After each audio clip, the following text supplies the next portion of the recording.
G'day, it's Pete here, and I'm back for some more hands from the Gold Coast. Today I want to cover one more hand from the qualifying where we were playing against the top seeds, and then also go into the round of 6, or the round of 4 is what it's called. But that's where the semi-finals basically are. The way the Gold Coast works is you have to make the top 6 to make the knockouts. 1 and 2 get a bye in the morning, and 3rd through 6th actually play off to see who actually makes it into the semi-finals. So let's jump in and take a look. So this was the final hand from, the final hand I want to show from the qualifying. There was still a few matches to go, but we're playing the top seeds, which were Liam Milne and James Coots, Justin Mill and Nick Jacob, and young guns from America, Adam Kaplan and Finn Kolesnik. I was playing against Finn and Adam here. And here, the board actually went 1 heart from my partner, and Finn overcalled 1 no trump. So my first question is, what would you actually do with this hand? So a few bids might come to mind. Firstly, once the opponents overcall 1 no trump, usually with 9 or more points, you can start with a double just to say that, hey, we've got over half the points. I think that the opponents might be in trouble.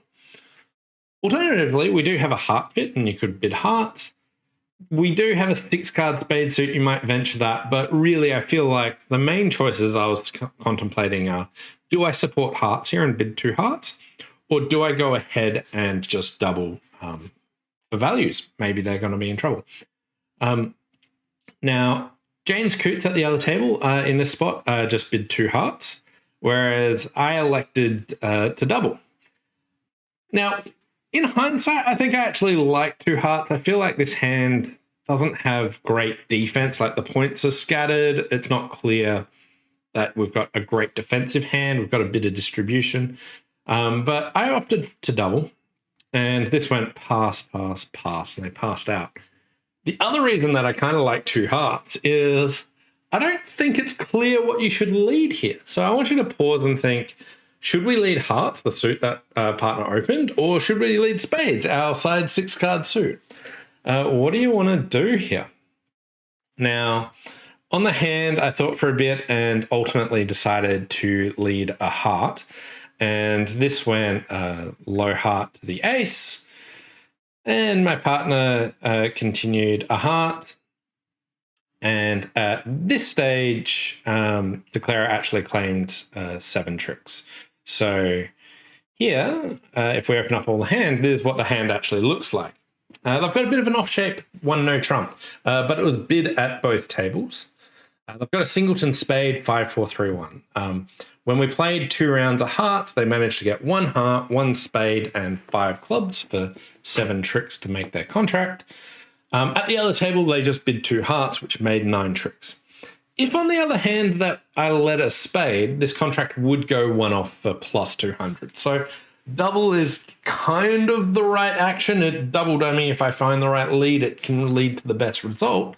But I think 2 hearts is just like the more practical winning decision in the long run. Another thing that I wanted to bring up on this hand was play that I heard from a different table where they managed to get to 4 spades on this hand. So if I just bring this back up, I don't know what the option was, but if you get to 4 spades, and here, let's say that you lead a club, and they take a second round of clubs. At this stage, they have to cash the ace of spades, or otherwise that you can make this contract. So if I show all hands again, if they cash the ace of spades, they can avoid an end play here. But if they do something like switch to a diamond, what you can actually do is just win the ace of diamonds, and you can play a diamond over towards the king, and trump 1 diamond. And because the clubs were 2-2 and now the diamonds are eliminated, now when you play a spade, you're playing for a singleton ace of spades. If they had another spade, they could exit, because we have this deep heart loser that you have to get rid of. Now, if they play anything but a heart, then you can get a rough and discard. Now, when they exit a heart, basically, when you've got Queen Jack, you sort of want to randomize which one you've got. But if you lead the King of Hearts, or sorry, the Jack of Hearts or the Queen of Hearts, declarer's got a guess of, have you actually led from Queen Jack, or is the Queen Jack in the other hand? But if you correctly predict that that they've led from Queen Jack, then you can actually win the ace and then finesse the heart on the way back, and you'll be fine. Now, importantly, if you had to open up this suit from like Queen third or Jack third, or Queen or Jack Doubleton, it's still right to lead the honor to give declarer that guess of, do they actually finesse? So I thought there was a cute hand where some people managed to make 4 spades on an end play. Not many, but the cute hand where you had to get rid of that ace of spades on defense there if you're defending. So they're the hands from the qualifying that I wanted to highlight. And now I want to highlight a couple of hands from the round of 4 where 3rd through 6th actually play off. We managed to qualify 5th in the 5th spot, and we were playing against Team Yoshka, which was, we were playing against an American team, which comprised of Debbie Rosenberg, Schireson, Cadir Lee, Olivia Schireson, Michael Rosenberg, and Geeske Joel. I was playing against Debbie and Cadir, and here this hand sort of compromised, should we be going for 3 no trumps, or for 5 of a minor, or even 6 of a minor as a possibility. So here, partner opened 1 club, which could be short. The opponents bid 1 heart. I doubled, showing exactly 4 spades. And now it just went 2 hearts on my left, and this went pass to me. And at this stage, I just doubled again, just for takeout, saying I'm not sure where to go. And now partner ventured with 3 clubs here. Now, a couple of bids came to mind here. Firstly, 3 no trumps is still definitely in the picture, and I could bid 3 hearts here, asking for a stopper in hearts. Alternatively, I could investigate 5 or even 6 clubs, and what I was thinking of is I could splinter in hearts by jumping to 4 hearts here, saying, I've got a club fit for you, partner, and I'm actually interested in slam potentially if you've got a good hand. So I was thinking of what would I actually need to make slam on this hand. And I was imagining a hand where partner had ace king to 5 clubs and the king of spades. If they've only got 2 spades to the king, ace king to 5 clubs, if we could just pick up the queen of trumps, then maybe we could make a slam. And that was a 10 count where they've got no wasted values. But that slam's only iffy there. But I felt like giving slam a shot was still decent, or at least investigating. So I jumped in and bid 4 heart. Now, importantly, partner hadn't ventured 3 clubs over 2 hearts. So partner's hand isn't that good. So I didn't want to just insist on slam here. But partner bid 4 spades, not the opponents, just showing first or second round control. And at this stage, I still thought that I needed partner to have quite a decent hand here. I basically need them to have 2 key cards plus the queen of trumps and the king of spades, or 3 key cards, or something, basically. So I didn't really just want to insist, but I felt like doubling, splintering, and now just bidding 5 clubs. This leaves the option up to partner, and they happily passed here.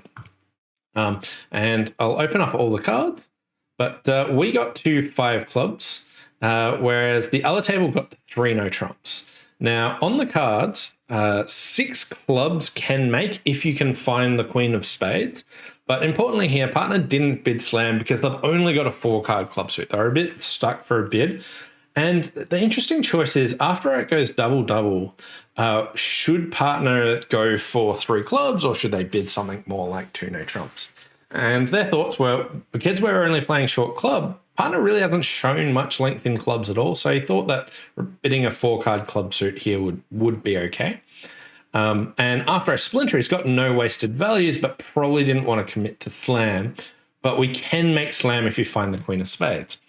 However, people that get to 3 no trumps, to make 3 no trumps, you also have to find the queen of spades. So if you're going to be in 3 no trumps, you may as well be in 6 clubs almost. 6 clubs does have some issues of if clubs break really horrendous.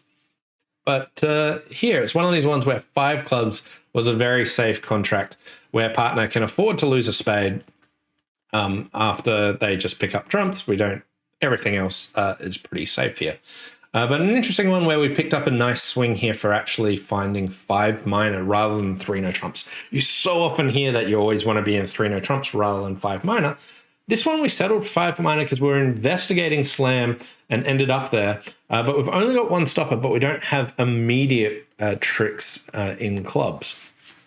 So nice pickup there. I think at the other table, there might have been a 3 heart bid rather than 2 hearts. And if it went a club, a heart, double, 3 hearts, pass, double, North sort of has to just bid 3 no trumps.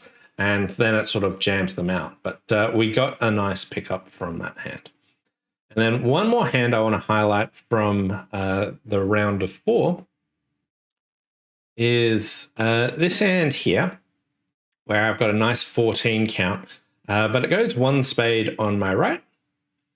And here I've got 14 points. I've got a hand that would open, but I don't have any appropriate bid here. So I just elected to pass.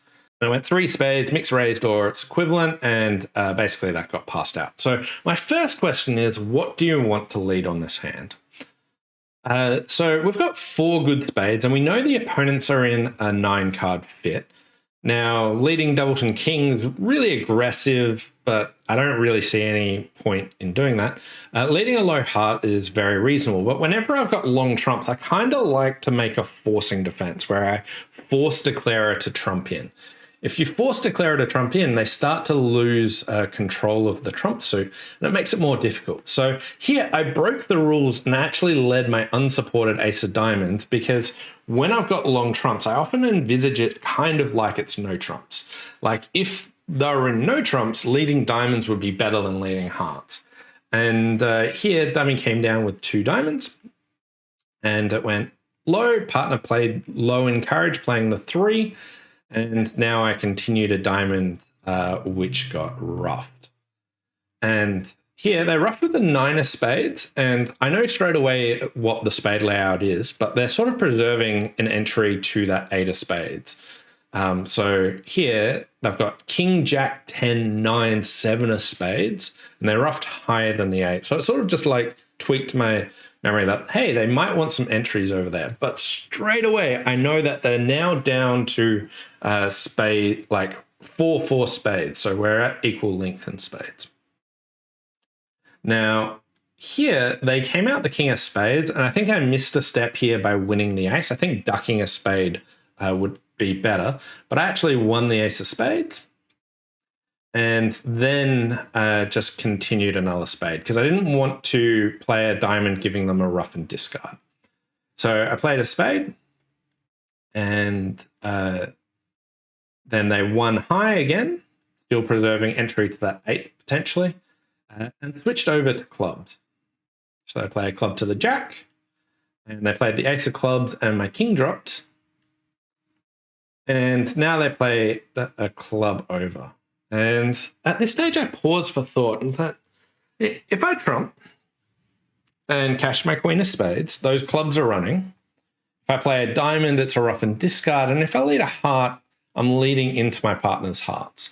And if I think about what points declarer has shown up with, they've shown up with the king, jack of spades, nothing in diamonds, and the queen of clubs. So they've only shown up with 6 points. They're extremely likely to have the ace of hearts. So trumping in here and leading a heart didn't seem that appealing because I think they had to have something more than just the ace of hearts in that suit as well. So if I rough and play the queen of spades, it was all good. So at this stage, I actually just discarded. And now they played ace of hearts and then came out a heart.